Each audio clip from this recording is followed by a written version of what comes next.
ورحمة الله وبركاته.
الوسيلة والفضيلة وبعث مقام محمود رضينا بالله ربا وبالإسلام دينا وبمحمد صلى الله عليه وسلم.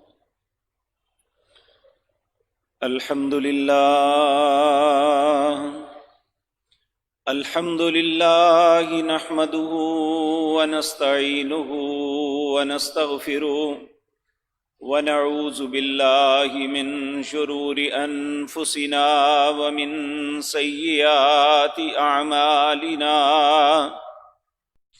من يهده الله فلا مضل له ومن يضلل فلا هادي له وأشهد أن لا إله إلا الله وحده لا شريك له وأشهد أن محمدا عبده ورسوله. أما بعد فإن خير الحديث كتاب الله وخير الحدي حدي محمد صلى الله عليه وسلم وشر الأمور محدثاتها وكل محدثة بدعة وكل بدعة ضلالة وكل ضلالة في النار. رب اشرح لي صدري ويسر لي أمري واحلل عقدة من لساني يفقهوا قولي. اللهم انفعنا بما علمتنا وعلمنا ما ينفعنا وزدنا علما. رب أوزعني أن أشكر نعمتك التي أنعمت علي وعلى والدي وأن أعمل صالحا ترضاه وأصلح لي في ذريتي إني تبت إليك وإني من المسلمين. أعوذ بالله السميع العليم من الشيطان الرجيم. بسم الله الرحمن الرحيم. لقد أرسلنا نوحا إلى قومه فقال يا قوم اعبدوا الله ما لكم من إله غيره إني أخاف عليكم عذاب يوم عظيم.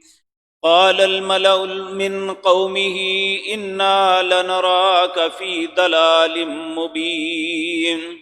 قال يا قوم ليس بي ضلالة ولكني رسول من رب العالمين. أبلغكم رسالات ربي وأنصح لكم وأعلم من الله ما لا تعلمون.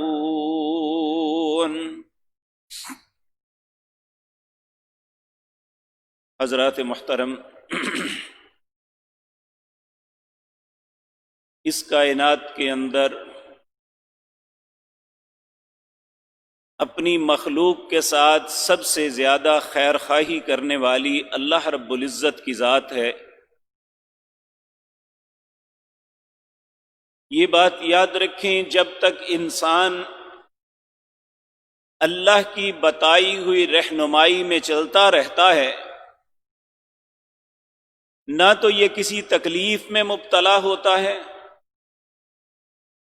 اور نہ ہی اس پہ کوئی آفتیں آتی ہیں، بلکہ دنیا اور آخرت کی بھلائی اس کا مقدر بنتی ہے. جب یہی انسان اللہ کی رہنمائی کو ترک کر کے اپنی عقل پہ بھروسہ کر لیتا ہے کہ جو میں سوچتا ہوں وہ درست ہے، جو اللہ کی بات ہے وہ حقیقت نہیں ہے، یہی وہ ایسا موڑ ہے جہاں انسان ٹھوکر کھا کے گر پڑتا ہے، اور پھر وہ ایک قدم بھی ایسا نہیں اٹھاتا، وہ قدم اس کے لیے وبال اور مصیبت بن جاتا ہے. حد یہ ہے کہ انسان احساس کرنے کے بجائے کہ میری اپنی غلطیوں کی وجہ سے یہ ساری مصیبتیں، یہ ساری بلائیں، یہ ساری آفتیں آئی ہیں، بلکہ اس کا بھی جواز تلاش کرتا ہے، نہیں فلاں مصیبت اس وجہ سے آئی، فلاں آفت اس وجہ سے آئی، فلاں کام یہ ہوا تو یہ، یعنی وہاں بھی اپنی عقل کے گھوڑے دوڑاتا ہے۔ یہ آج ہی نہیں ہر زمانے میں ایسا رہا ہے۔ میں نے جو آیت آپ کے سامنے پڑھی، یہ اس دنیا کے انتہائی آغاز پہ اللہ نے نازل کی تھی۔ اس وقت اللہ رب العزت کے پیغمبر تھے نوح علیہ السلام، انہیں آدم ثانی بھی کہا جاتا ہے، کیونکہ انہی کی وجہ سے اللہ نے انسانیت کو ایک مرتبہ پھر زندگی بخشی اور آگے انسانیت کی نسل چلی۔ حضرت نوح علیہ السلام کی قوم اپنی عقل کی بنیاد پہ ایک ایسے رستے پہ چل پڑی تھی جو اللہ رب العزت کا قطعاً پسندیدہ رستہ نہیں تھا۔ اللہ کی اطاعت اور فرما برداری کو چھوڑ کے اپنے بڑوں کے پیچھے لگ کے انہی کو اپنا رب بنا کے انہی کے مطابق اپنی زندگی بسر کرنے لگے، تو اللہ جو انسان کے بھٹکنے کے باوجود انسان کو کبھی بھی بے راہ روی میں ویسے نہیں چھوڑتا، اسے سمجھانے کی آخر دم تک کوشش کرتا ہے۔ آپ دیکھیں کہ فرعون اللہ کے دشمنوں میں ایک بہت بڑا دشمن تھا، اور اس کی اصلاح بظاہر ناممکن، لیکن پھر بھی اللہ نے اپنے نبی موسیٰ علیہ السلام کو کہا اذهب الى فرعون انه طغى فقل هل لك الى ان تزكى، اے موسیٰ فرعون کی طرف جا، شاید اسے سمجھ آ جائے، پاک ہو جائے۔ اللہ کو علم تھا کہ یہ نہیں ہوگا، لیکن اتمام حجت کے لیے اللہ نے یہ کیا۔ اسی طرح نوح علیہ السلام کی قوم اپنی سرکشی، اپنی بغاوت، اپنی بے راہ روی، اللہ کی نافرمانی، اس کے ساتھ شرک، گناہوں کی ہر دلدل میں دھنسے ہوئے تھے، اس کے باوجود اللہ رب العزت نے نوح علیہ السلام کو ان کی اصلاح کے لیے بھیجا۔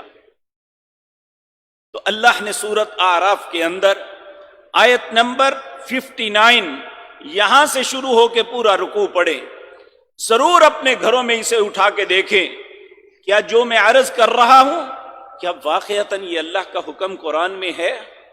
اگر ہے تو مجھ گناہگار کی بات کو نظر انداز نہ کرنا، یہ میں اپنی بات نہیں اپنے رب کی بات آپ کے سامنے عرض کر رہا ہوں۔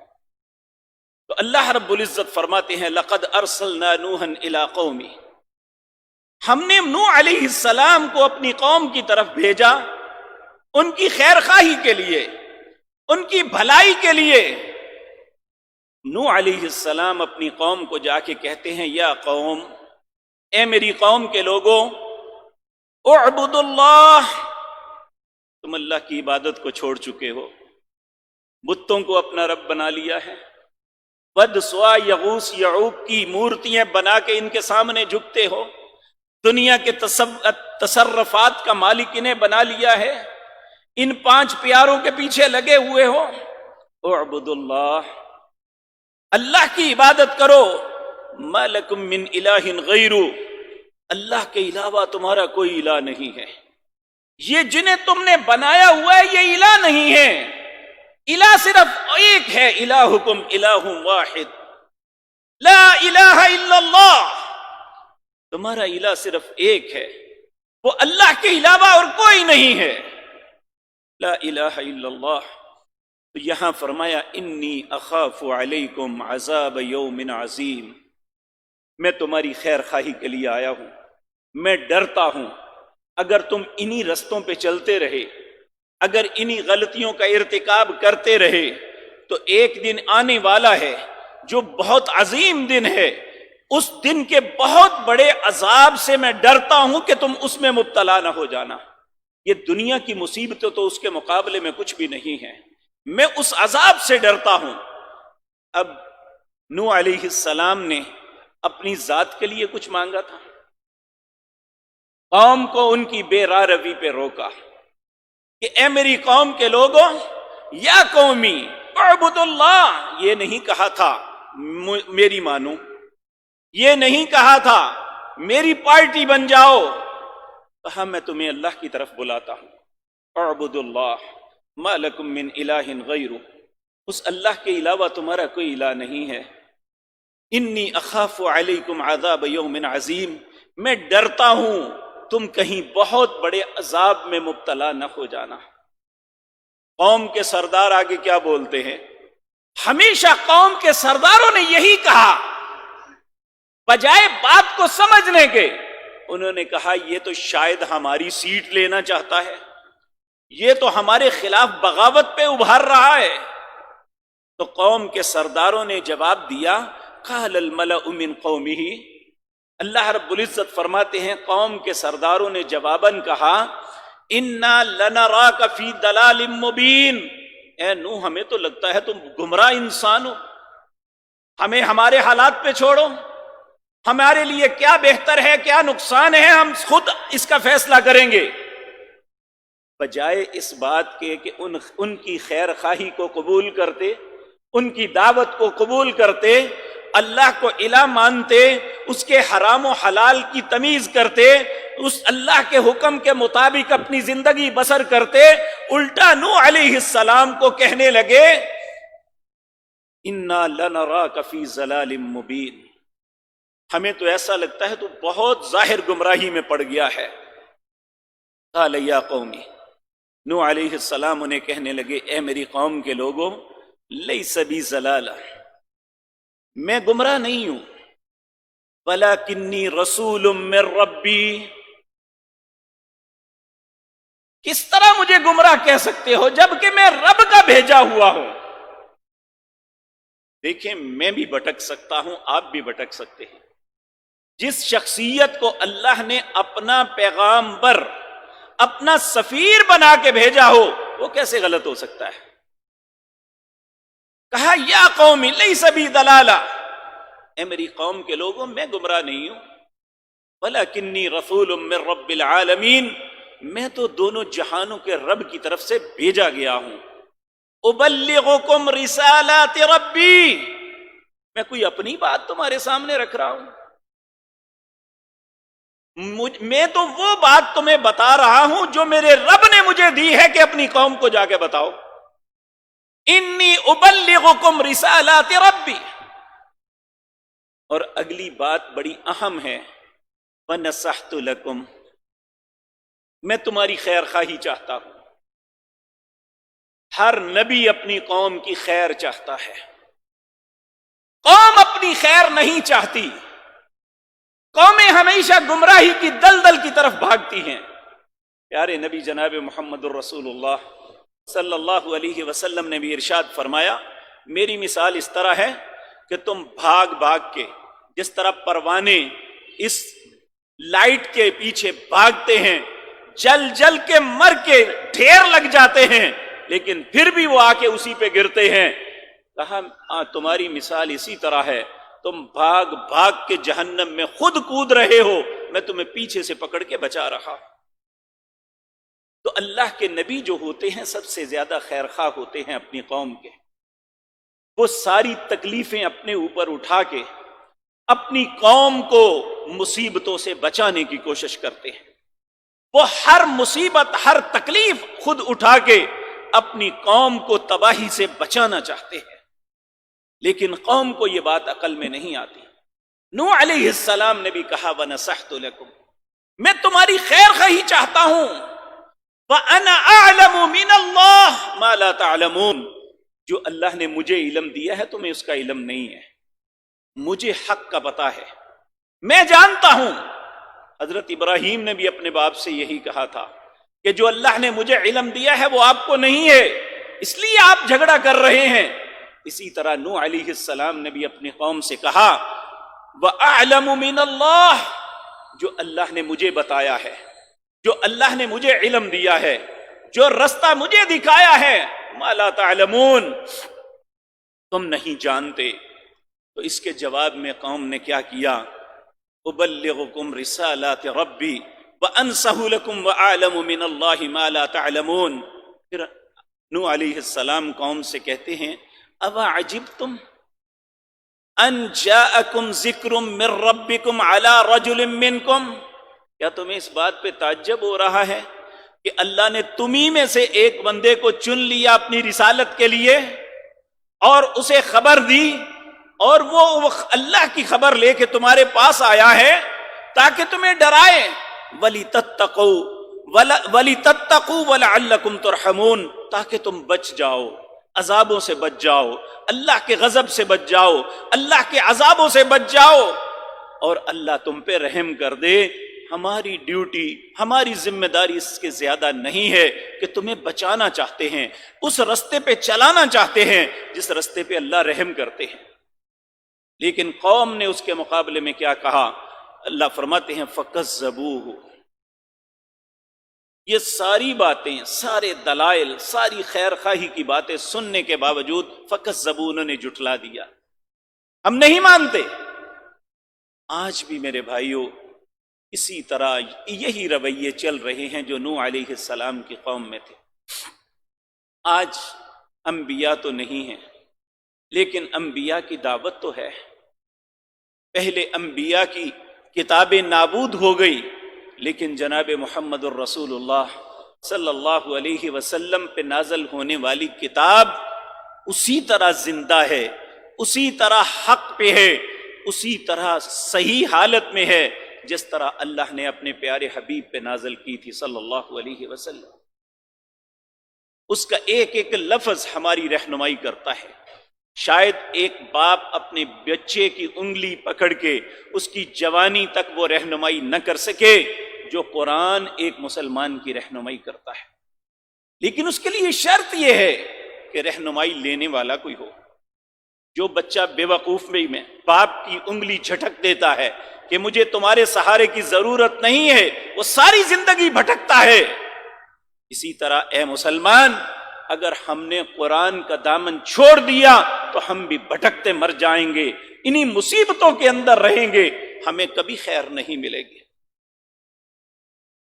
تو آج انبیاء کی دعوت، ان میں سے ایک بات جو نبی مکرم جناب محمد الرسول اللہ صلی اللہ علیہ وسلم نے حجۃ الوداع کے موقع پر کہی تھی، یہ ہمارے باہم معاملات میں ہے جس کے آج ہم شکار ہیں۔ ہمارے دل ایک دوسرے کے لیے بغض سے بھرے ہوئے ہیں، ایک بھائی دوسرے بھائی سے بغض رکھتا ہے، ایک باپ کی اولاد ایک دوسرے سے نفرت کرتی ہے، اور بدقسمتی یہ کہ آج اولادیں ماں باپ سے نفرت کرتی ہیں یا ماں باپ اولادوں سے نفرت کرتی ہیں۔ ایسا کیوں ہوا؟ کیوں ہوا؟ یہ سوچنے کی زحمت نہ میں کرتا ہوں نہ آپ کرتے ہیں۔ حقیقت بات یہ ہے کہ ہم نے اس رستے کو چھوڑ دیا، اس خیر خواہی کو اپنانے کے لیے تیار نہیں ہیں جو ہمارے نبی جناب محمد الرسول اللہ نے ہمارے ساتھ کی۔ نبی مکرم نے ایک یونیورسل قانون بتا دیا، الدین نصیحہ، یہ دین خیر خواہی ہے۔ اگر خیر خواہی نہیں تو دین کیا ہے؟ اس کے پاس کون سا دین ہے؟ جبکہ دین سراسر خیر خواہی ہے تو ہم نے دین کا کرتا اپنے جسم سے اتار کے پھینک دیا کہ اس کی ضرورت نہیں، یہ تو ایک متروک چیز ہے۔ اور سمجھایا یہ گیا کہ اب دنیا جدت کے اندر ہے، ہمیں جدت میں دنیا کا ساتھ دینا ہوگا۔ جب بھی دنیا کا ساتھ دیا انسانیت تباہ ہو گئی۔ جب انہوں نے اللہ کی فرما برداری میں اپنے آپ کو، اپنی گردن اللہ کے ہاتھ میں دے دی، اللہ کی غلامی کا طوق اپنے گلے میں ڈال لیا، تو یہ آزادی سے زندگی بسر کی اور آخرت میں بھی جنت ان کا مقدر ٹھہری۔ پیارے نبی جناب محمد الرسول اللہ کی ایک حدیث آپ کے سامنے عرض کرتا ہوں، پھر اپنے آپ کو اور آپ کو دعوت فکر دیتا ہوں کہ اس معاملے میں ہم کتنے کامیاب ہیں اور کتنے ناکام ہیں۔ ہم اپنے نبی کی کوئی بات مان رہے ہیں یا ہر بات میں مخالفت کر رہے ہیں؟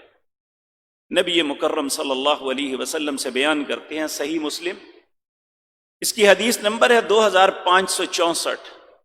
حضرت ابو ہریرہ رضی اللہ تعالی عنہ اس حدیث کو بیان کرتے ہیں، کہتے ہیں قال رسول اللہ صلی اللہ علیہ وسلم، نبی مکرم جناب محمد الرسول اللہ صلی اللہ علیہ وسلم نے ہمیں کچھ باتوں سے منع کیا کہ یہ کام ہرگز نہیں کرنے، لیکن اگر آج میں اور آپ اپنے معاشرے کا جائزہ لیں گے، بلکہ اپنی ذات کا جائزہ لیں گے، ان میں کوئی بھی ایسی چیز نہیں جو ہمارے اندر موجود نہ ہو۔ جن باتوں سے منع کیا وہ کیا تھی؟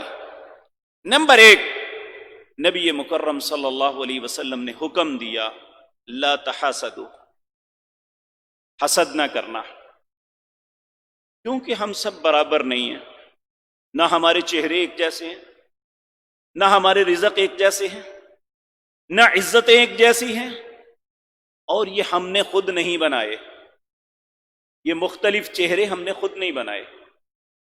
اگر کسی کا بہت خوبصورت چہرہ ہے تو اس بات پہ گمنڈ نہ کرے، بنانے والا تو اللہ ہے، تعریف تو اس کی ہوگی۔ تو اگر خدا نخواستہ کوئی ایک نارمل انسان ہے تو اسے دل برداشتہ نہیں ہونا، اس کے رب کی تقسیم ہے۔ اسی طرح اگر ایک کے پاس بہت رزق ہے، ایک کے پاس کچھ کم ہے، تو اللہ نے کہا وَلَا تَتَمَنَّوْا مَا فَضَّلَ اللَّهُ بِهِ بَعْضَكُمْ عَلَى بَعْضٍ، جو بعض کو بعض پہ فضیلت دی ہے تم اس کی تمنا نہ کیا کرو، ممکن ہے وہ تمہارے پاس ہوتا تو تمہاری ہلاکت کے لیے وہی کافی ہوتا۔ تو یہ اللہ کی تقسیم ہے، مال بھی ایک جیسا نہیں ہے۔ اسی طرح عزتیں ہیں، وَتُعِزُّ مَن تَشَاءُ وَتُذِلُّ مَن تَشَاءُ، کسی کو بہت زیادہ عزتوں سے نوازا، کسی کو پہچانتا کوئی نہیں ہے، یہ بھی اللہ کی تقسیم ہے۔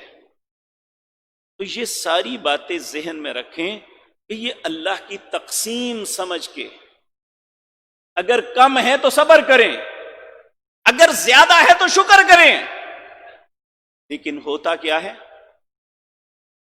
ہر بندہ دوسرے سے حسد کرتا ہے ان تینوں چیزوں کی بنیاد پہ، کہ اس کو چہرہ کیوں خوبصورت ملا، مجھے کیوں نہیں ملا، اس کے پاس مال کیوں ہے، اس کے اتنی فیکٹریاں کیوں ہیں، مجھے کیوں نہیں ملی۔ اور یہ بات یاد رکھیں، اللہ رب العزت کبھی اپنے بندوں پہ ظلم نہیں کرتے۔ کچھ کو فوقیت دنیا میں ہے، کچھ کو فوقیت آخرت میں ہوگی۔ نبی مکرم صلی اللہ علیہ وسلم نے فرمایا، ایک وہ شخص جنہیں دنیا میں ساری سہولتیں میسر تھا وہ بھی نیک، ایک وہ تھا جسے کوئی سہولت نہیں تھا وہ بھی نیک۔ جب دونوں کی نیکیاں برابر ہوں گی تو وہ جو غریب ہے جسے دنیا میں کوئی سہولت نہیں ملی تھی، اسے 500 سال جنت میں پہلے داخل کر دیا جائے گا تاکہ دنیا میں اس کی فقر مفلسی کا مداوع ہو سکے۔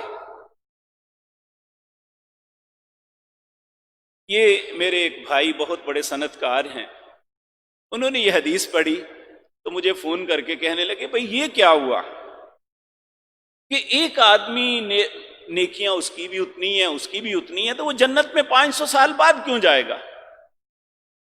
تو یقین جانیے کہ یہ کوئی دانائی عقل مندی نہیں ہوتی، بعض اوقات سوال ہوتا ہے انسان کو خود سمجھ نہیں آتی اس کا جواب کیا دینا ہے، اللہ کی طرف سے دل میں کوئی بات ایسی ڈال دی جاتی ہے تو اس کا جواب ہو جاتا ہے۔ تو اللہ رب العزت نے وہ دل میں بات ڈالی، میں نے انہیں عرض کیا، میں نے کہا مجھے آپ یہ بتائیں، ایک شخص گاڑی پہ ہے، ایک سائیکل پہ ہے، دونوں کی منزل لاہور ہے اور پہنچتے دونوں برابر ہیں، شاباش کس کو ملے گی؟ گاڑی والے کو یا سائیکل والے کو؟ یقینی بات ہے سائیکل والے کو۔ تو اس لیے جو انسان اللہ نے جسے وسعتیں دی ہیں وہ اتنا ہی فاسٹ ہونا چاہیے نیکی میں، پھر وہ اس کے برابر جائے گا۔ اور یقینی بات ہے صحابہ کرام رضوان اللہ علیہم اجمعین میں ایسے لوگ موجود تھے ایک دن نبی کریم صلی اللہ علیہ وسلم کی خدمت میں فقراء آئے، غریب لوگ آئے، کہنے لگے یا رسول اللہ صلی اللہ علیہ وسلم، یہ ہمارے بھائی جو ہیں اللہ نے انہیں مال سے عزت سے نوازا ہے، ہم بھی نماز پڑھتے ہیں یہ بھی نماز پڑھتے ہیں، ہم بھی روزہ رکھتے ہیں یہ بھی روزہ رکھتے ہیں، یہاں تک تو برابر ہیں، لیکن ان کے پاس مال ہے یہ خرچ کرتے ہیں، ہمارے پاس مال نہیں ہے ہم خرچ نہیں کر سکتے۔ تو نبی مکرم صلی اللہ علیہ وسلم نے فرمایا کیا میں تمہیں ایسی بات نہ بتاؤں، تم وہ کرو تو ان کے مال کے خرچ کرنے کے برابر اللہ تمہیں اجر دے دے۔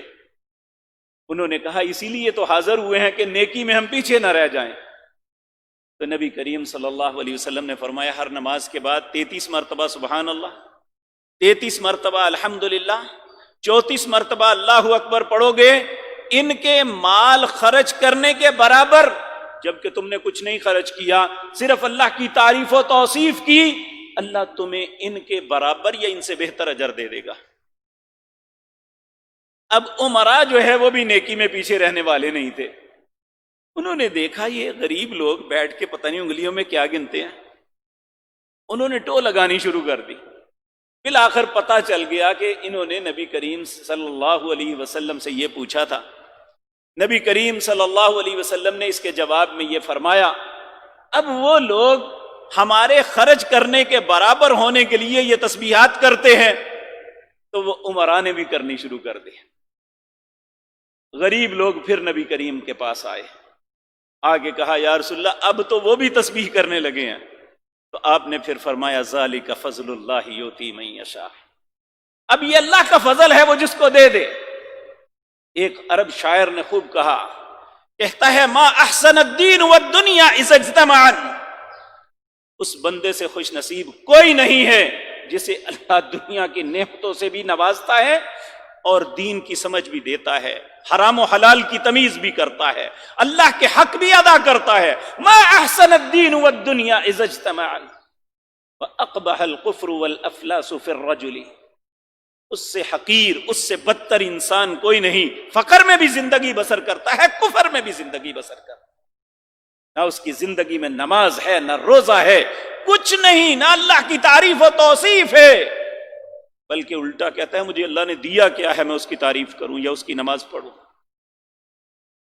اس لیے میرے عزیز بھائیو 3 باتیں ہیں جن پہ انسان ایک دوسرے سے حسد کرتا ہے، اور حسد کرنا اتنی بدترین چیز ہے، نبی کریم صلی اللہ علیہ وسلم نے فرمایا یہ انسان کے اعمال کو حسد اس طرح کھا جاتا ہے جس طرح لکڑی کو آگ کھاتی ہے،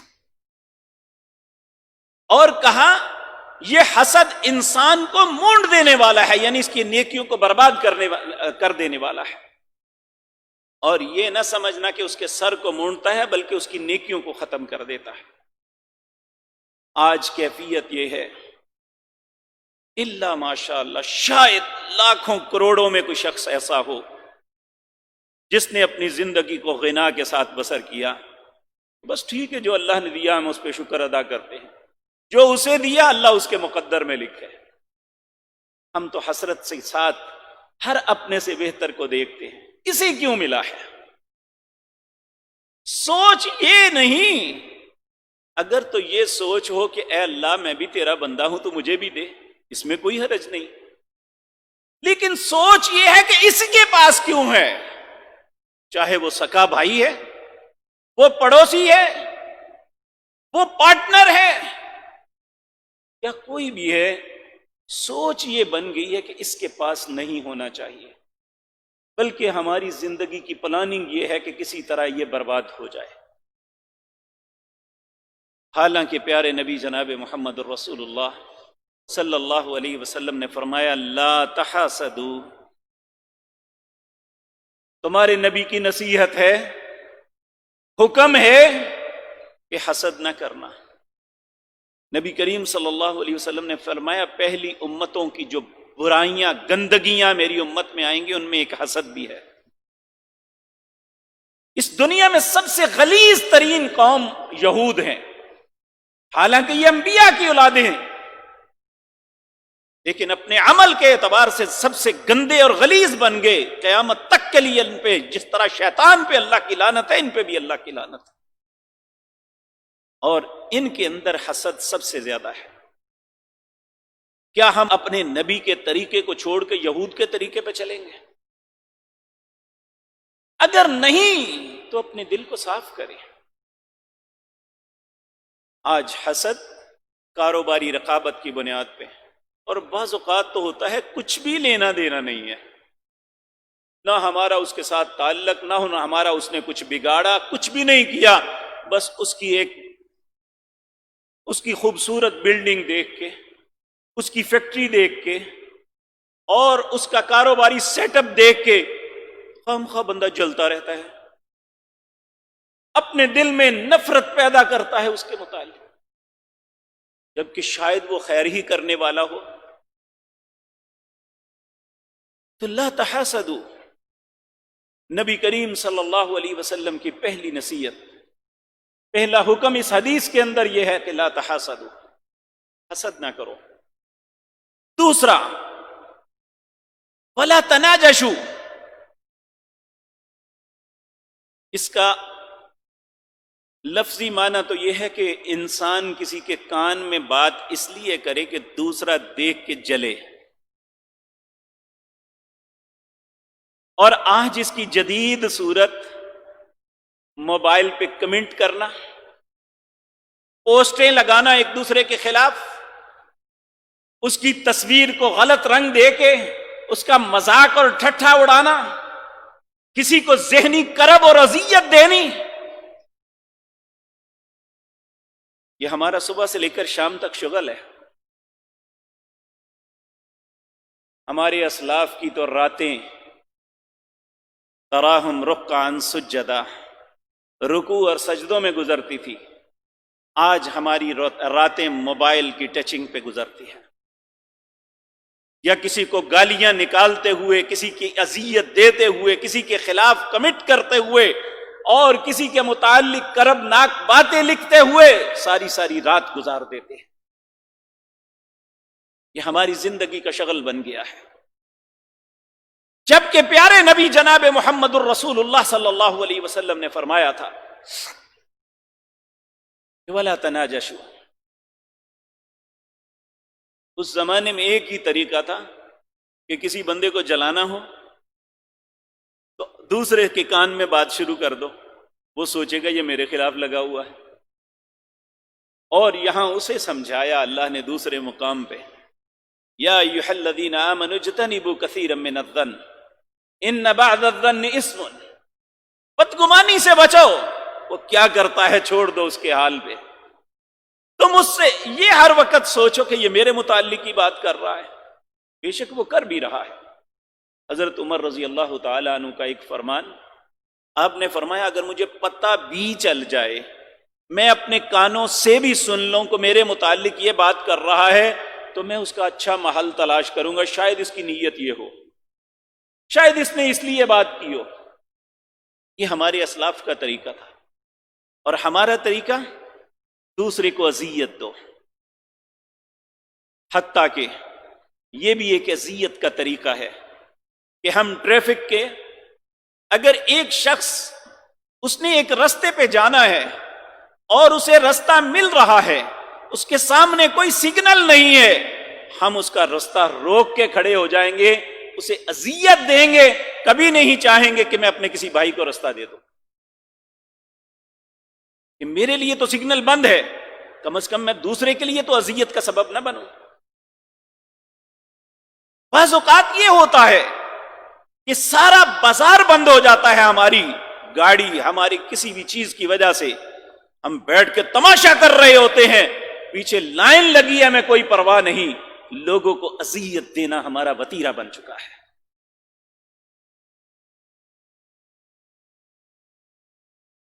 اور جنہیں اللہ نے منصب دیے ہوئے ہیں، جن کی قلم یا ہاتھ میں کوئی قوت دی ہے، وہ پولیس ہے یا بیوروکریسی، ان کی پوری زندگی اس بات پہ گزر جاتی ہے کہ ہم لوگوں کو کس طرح کرب میں مبتلا کریں۔ یہ یقین جانیے ایسے ذلیل آدمی صرف اس لیے ہم پہ مسلط ہیں کہ ہم نے رسول اللہ کے طریقے کو چھوڑا ہوا ہے۔ جب ہم کسی کے لیے خیر نہیں کرتے تو ہمارے ساتھ بھی خیر نہیں ہوگی۔ جب ہم کسی کو رستہ نہیں دیں گے تو ہمارا رستہ بھی رکے گا. جب ہم کسی کے دل کو جلائیں گے تو ہمارا دل بھی جلے گا.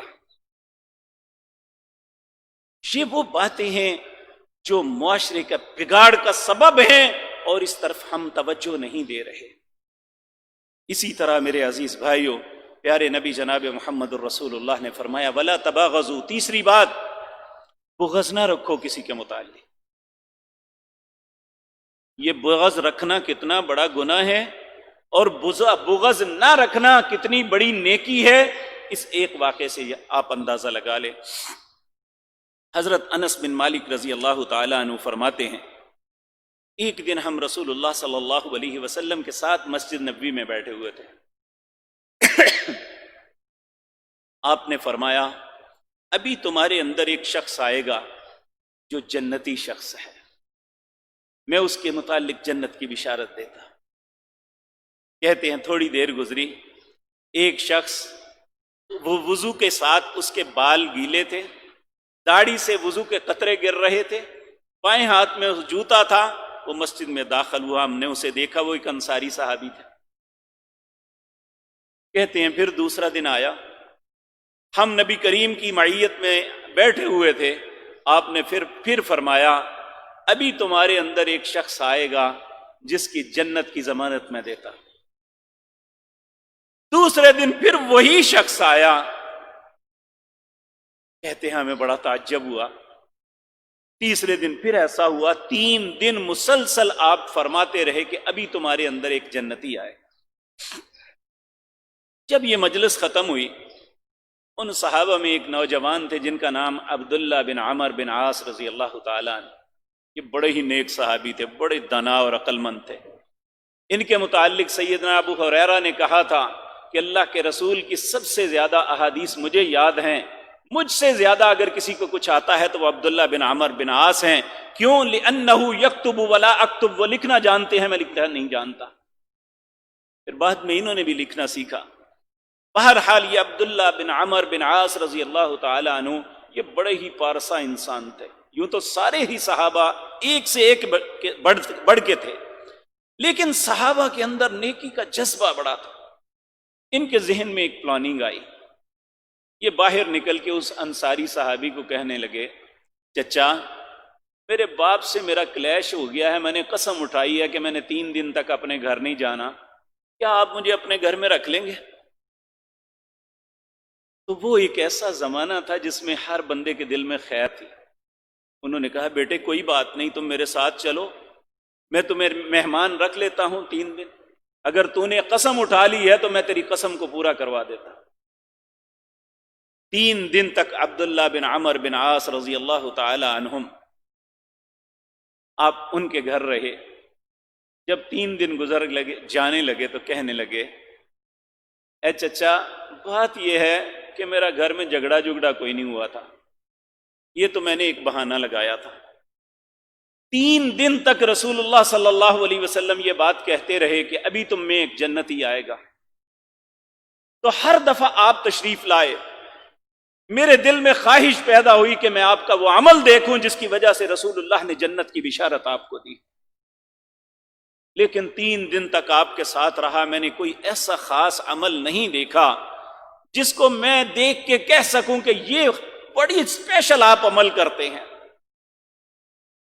کہنے لگے بیٹے اچھا کیا تو چاہتا ہے کہ تجھے پتہ چلے کہ وہ عمل کیا ہے؟ کہنے لگے اسی لیے تو 3 دن ہو گئے ہیں دن رات آپ پہ نظر رکھے ہوئے. کہنے لگے بیٹے پھر سن لے، مجھے اس کے علاوہ کوئی اور بات نہیں پتا کہ میرا عمل کوئی اسپیشل ہو. میں کسی مسلمان کے متعلق اپنے دل میں بغض نہیں رکھتا. اور سیدنا عبداللہ کہتے ہیں واقعتاً یہ ایک ایسا عمل تھا کہ جو واقعہ تمہیں جنت کا حقدار بنا رہا ہے. آج میں اور آپ اپنا جائزہ لیں، کیا ہمارے دل بغض سے خالی ہیں؟ کسی نہ کسی کے متعلق سیاست دانوں نے ہمارے دلوں میں اتنا بغض ڈالا ہوا ہے کہ ہم ایک دوسرے سے اتنی نفرت کرتے ہیں کہ الیاذ باللہ ہر جھوٹ سچ دوسرے پہ گھڑتے ہیں۔ ہمارے مذہبی رہنماؤں نے اتنا لوگوں کے دلوں میں نفرت ڈالی ہوئی ہے کہ ہم ایک دوسرے کو مسلمان سمجھنے کے لیے تیار نہیں ہے۔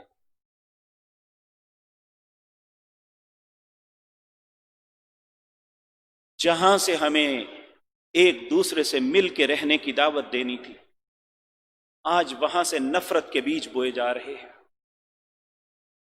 جبکہ ہمارے نبی کا حکم کیا ہے؟ ہم چاہے کہنے والے ہیں یا سننے والے، ہمارے دل کہاں کھڑے ہیں؟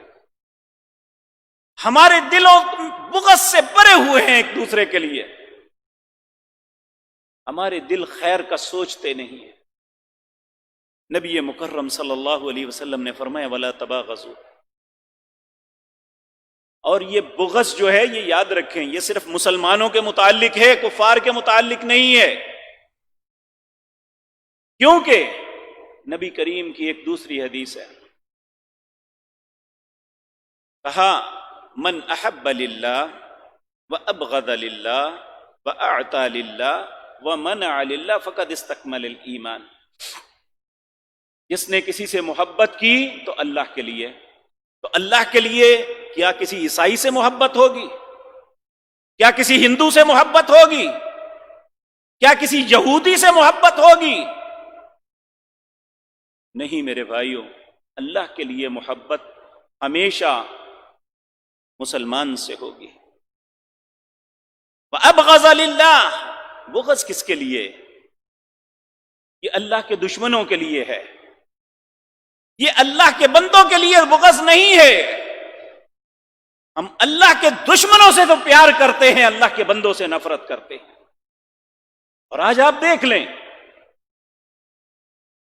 سکھوں کے گردواروں کے لیے جگہ ہے، مساجد کے اوپر پابندیاں ہیں، پاکستان کی ساری ایجنسیاں مساجد اور مدارس کے پیچھے ہیں، اور ریاست مدینہ کے والی نے جس کے منہ پہ ہی جھوٹ کی پھٹکار ہے، اس کے سائے کے اندر ہندوؤں کا مندر اسلام آباد میں بن گیا، جبکہ اسلام آباد کے اندر کوئی بھی ہندو رہنے والا نہیں ہے۔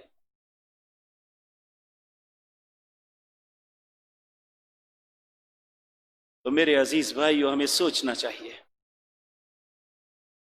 کہ یہ آپ نے فرمایا وَأَبْغَضَ لِلَّهِ وَأَعْطَى لِلَّهِ، اگر کسی کو دینا ہے تو اللہ کا حکم سمجھ کے دو۔ وَمَنَعَ لِلَّهِ، کس سے ہاتھ روکنا ہے؟ یہ اللہ کا حکم دیکھو۔ فَقَدْ اسْتَكْمَلَ الْإِيمَانِ، تمہارا ایمان تب مکمل ہوگا جب محبت اور دشمنی اللہ کے حکم کے مطابق کرو گے۔ آج ہمیں یہ سبق سکھایا جاتا ہے کہ دیکھیں ان کے ساتھ نفرت کیوں، وہ بھی انسان نہیں ہے۔ اللہ رب العزت 28واں پارہ ہے، سورۃ ممتحنہ ہے، حضرت قد کانت لکم اسوۃ حسنۃ فی ابراہیم، لوگو تمہارے لیے ابراہیم نمونہ ہے، والذین معہ، اور ان کے ساتھی بھی تمہارے لیے نمونہ ہیں، اذ قالوا لقومہ انا براء منکم ومما تعبدون من دون اللہ کفرنا بکم وبدا بیننا وبینکم العداوۃ والبغضاء ابدا حتی تؤمنوا باللہ وحدہ، تمہارے لیے ابراہیم نمونہ ہے۔ کس بات پہ؟ اذ قالوا لقومہ، جب انہوں نے اپنی قوم سے کہا انا براء منکم، ہم تم سے بیزار ہیں، نفرت کرتے ہیں، وَمِمَّا تَعْبُدُونَ، اور جن کی تم عبادت کرتے ہو ان سے بھی نفرت کرتے ہیں، کفرنا بکم، ہم انکار کرتے ہیں تمہارے کفر کا بھی اور تمہارے خداؤں کا بھی، وَبَدَا بَيْنَنَا وَبَيْنَكُمُ الْعَدَاوَةُ وَالْبَغْضَاءُ، اس وقت تک ہماری اور تمہاری عداوت رہے گی، ہمارے دلوں میں تمہارے لیے بغض رہے گا، حتی تؤمنوا باللہ وحدہ، جب تک تم اکیلے اللہ پہ ایمان نہیں لے آتے۔ ابراہیم کی زندگی ہمارے لیے نمونہ ہے، اور ہمیں سکھایا جاتا ہے کہ وہ اقلیت ہے، وہ تمہارے ساتھی ہیں۔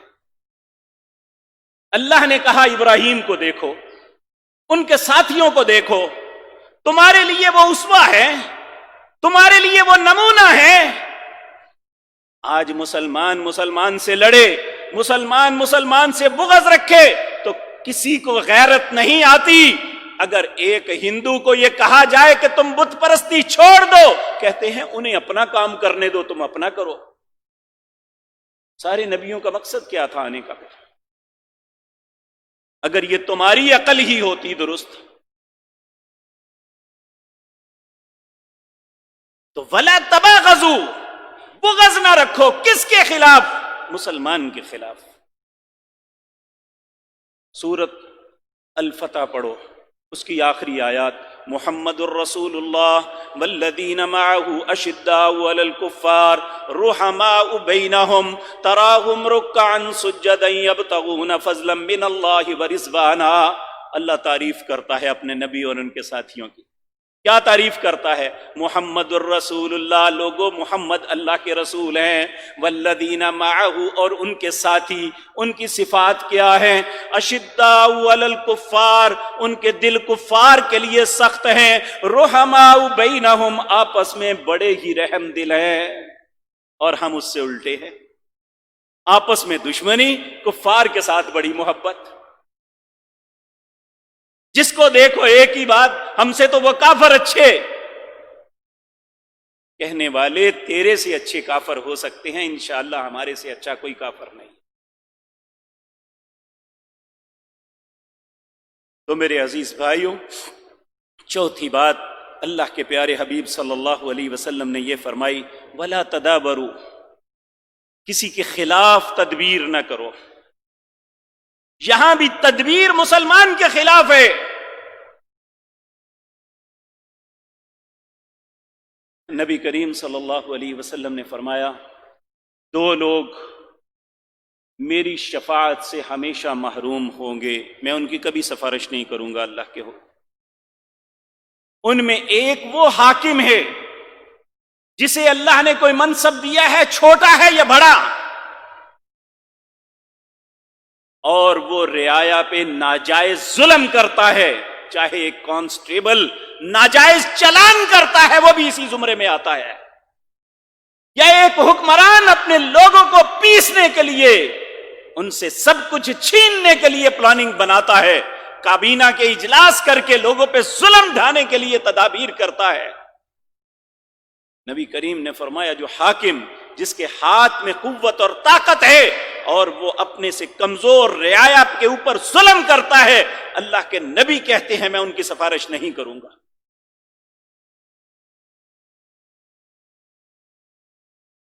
اس لیے میرے عزیز بھائیو، ہم چھوٹے ہیں یا بڑے، معاشرے کے جہاں بھی کام کر رہے ہیں، گندی تدبیر مسلمان کے خلاف نہ کرو۔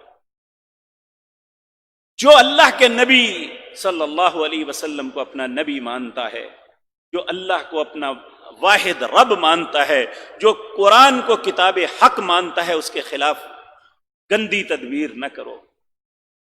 اگر اس کے حق میں خیر کر سکتے ہو تو کرو۔ پھر آپ نے فرمایا، وَلَا يَبِيعَ بَعْضُكُمْ عَلَىٰ بَيْعِ بَعْضٍ، کسی کے سودے کے اوپر سودا نہ کرنا۔ اور ہم عموماً کرتے ہیں، کسی نے مکان خرید لیا یا کسی نے کوئی ڈھیری خرید لی، ہم نے سمجھا کہ یہ فائدہ اٹھا جائے گا، ہم اس کے پاس جا کے کہتے ہیں اس کا سودا کینسل کرو، میں اتنے زیادہ تمہیں دے دیتا ہوں۔ اللہ کے نبی نے کہا یہ حرام ہے، مسلمان کے سودے پہ سودا کرنا۔ اسی طرح مسلمان کسی جگہ اپنے بیٹے بیٹی کی شادی کر رہا ہے اور دوسرا دیکھ رہا ہے ان کا ہو رہا ہے تو وہ اپنا درمیان میں ڈال دے، یہ بھی حرام ہے اللہ کے نبی صلی اللہ علیہ وسلم کے نزدیک۔ اللہ اکبر۔ پھر اللہ کے نبی فرماتے ہیں، کونوا عباد اللہ اخوانا، اللہ کے بندو تم بھائی بھائی بن جاؤ۔ المسلم اخو المسلم، مسلمان کا بھائی ہے، لا یظلمہ، مسلمان پہ ظلم نہیں کرتا، منافق مسلمان پہ ظلم کرتا ہے۔ یہ مت سمجھو کہ ظلم کر رہا ہے وہ بھی مسلمان ہے۔ المسلم اخو المسلم، نبی مکرم صلی اللہ علیہ وسلم نے فرمایا مسلمان مسلمان کا بھائی ہے، لا یظلمہ، وہ اس پہ ظلم نہیں کرتا، ولا یخذلہ، اسے ذلیل نہیں کرتا، ولا یحقرہ، اسے حقیر نہیں جانتا۔ پھر آپ نے فرمایا التقوی ہاہنا، لوگو اللہ کا ڈر، تقوی خوف خدا یہاں پہ ہے۔ التقوی ہاہنا، التقوی ہاہنا، یشیر الی صدری، آپ نے اپنے دل کی طرف اشارہ کر کے کہا یہ زبانی کلامی باتیں تقوی نہیں ہیں، یہ زبان سے اپنی تعریفیں کرنا اس کا نام تقوی نہیں ہے، اپنی باتوں کو گنوانا اس کا نام تقوی نہیں ہے، تقوی تمہارے دل کے اندر ہے اور تقوی تمہارے عمل سے ظاہر ہوتا ہے۔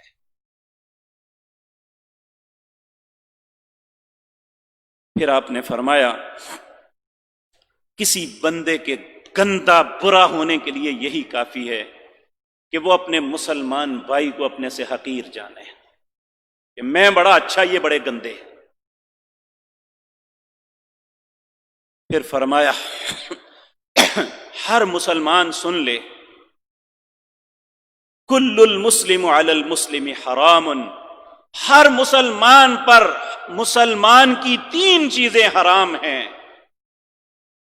دمہ، اس کا خون بہانا، ومالہ، اس کا مال چھیننا، وعرضہ، اور اس کی عزت کو پامال کرنا، یہ تینوں حرام ہیں۔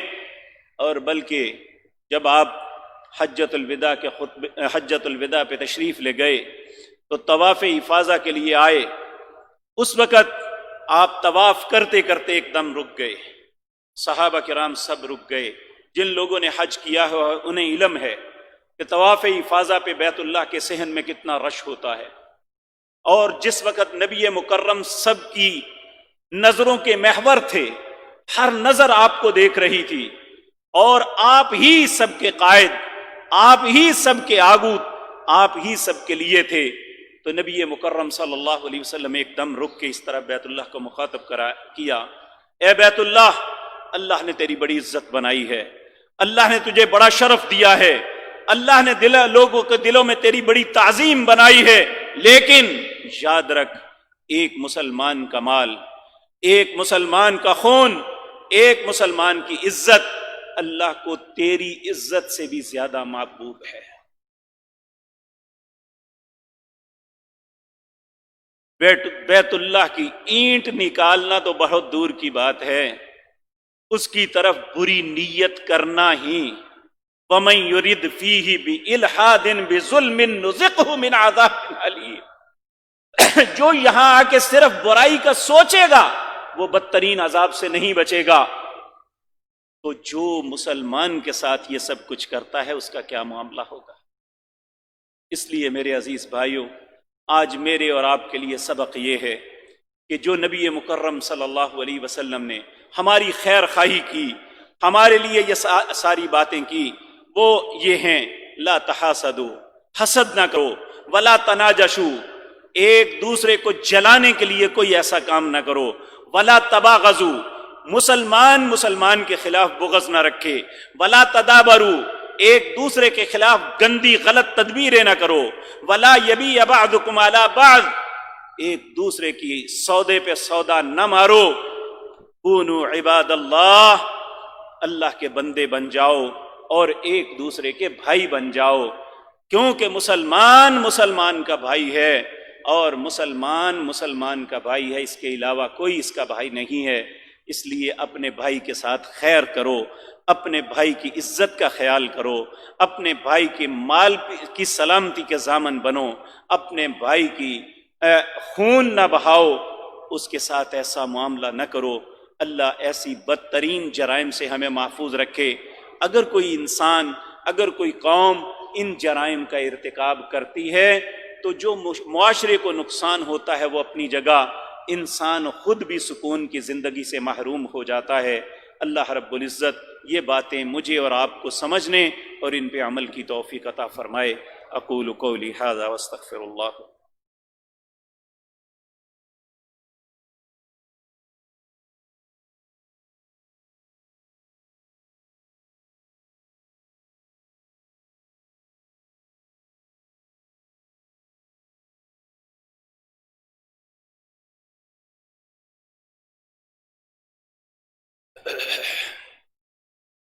إن الحمد لله نحمده ونستعينه ونستغفره ونعوذ بالله من شرور أنفسنا ومن سيئات أعمالنا من يهده الله فلا مضل له ومن يضلل فلا هادي له وأشهد أن لا إله إلا الله وحده لا شريك له وأشهد أن محمدا عبده ورسوله أما بعد فأعوذ بالله السميع العليم من الشيطان الرجيم بسم الله الرحمن الرحيم إن الله وملائكته يصلون على النبي يا أيها الذين آمنوا صلوا عليه وسلموا تسليما اللهم صل على محمد وعلى آل محمد كما صليت على إبراهيم وعلى آل إبراهيم إنك حميد مجيد اللهم بارك على محمد وعلى آل محمد كما باركت على إبراهيم وعلى آل إبراهيم إنك حميد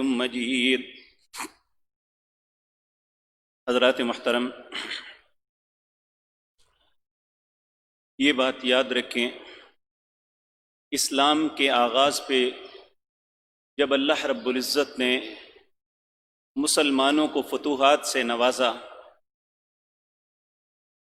تو سب سے زیادہ جو غیر مسلمان تھے ان کے حقوق کا خیال اسلام نے رکھا۔ حضرت عمر رضی اللہ تعالیٰ عنہ کے دور میں ایک مرتبہ ایک شہر جو ایران کے زیر قبضہ تھا، اس سے جنگی حکمت عملی کے تحت فوجوں کو واپس بلانا پڑا۔ جب اسلامی فوج اس نے شہر میں اعلان کیا کہ ہم نے آپ سے 1 سال کی حفاظت کا ٹیکس لیا تھا، ہم پورا سال آپ کی حفاظت نہیں کر سکے اس لیے واپس جا رہے ہیں، آپ اتنا ٹیکس آپ کا حفاظت کا بنتا ہے، باقی کے پیسے ہم سے واپس لے جائیں۔ تو شہر کے لوگ منتیں کرنے کے لیے آ گئے کہ آپ یہاں سے نہ جائیں، بے شک آپ کا مذہب دوسرا ہے، ہمیں اپنے ہم مذہب لوگوں سے تکلیف ہے، اذیت ہے، ہم نہیں چاہتے دوبارہ اس غلامی میں جائیں، ہمیں تمہاری غلامی منظور ہے۔ لیکن سیدنا عبداللہ بن عباس رضی اللہ تعالی عنہ کا قول ہے کہ جو بھی شہر فتح ہوتا اب وہاں پہ کوئی غیر مسلمان کا معبد خانہ نہیں بن سکتا۔ اور جب قسطنطنیہ پہ حملہ کرنے کے لیے گئے، سیدنا ابو ایوب انصاری رضی اللہ تعالی عنہ اس جنگ کے اندر فوت ہو گئے۔ انہیں جب قسطنطنیہ قلعے کے ساتھ دفن کیا گیا تو اس وقت عیسائیوں نے یہ کہا کہ یہ نبی کریم کے ساتھی ہیں، ہم ان کی قبر کو اکھاڑ کے ان کی لاش کو باہر نکالیں گے، بے حرمتی کریں گے۔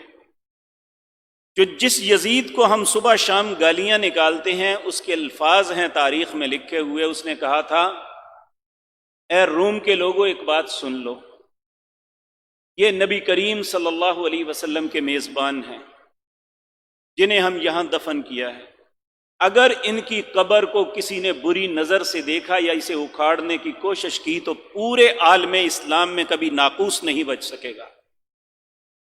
یہ چرچ کے اندر جو گھنٹی بجتی ہے اسے ناقوس کہتے ہیں۔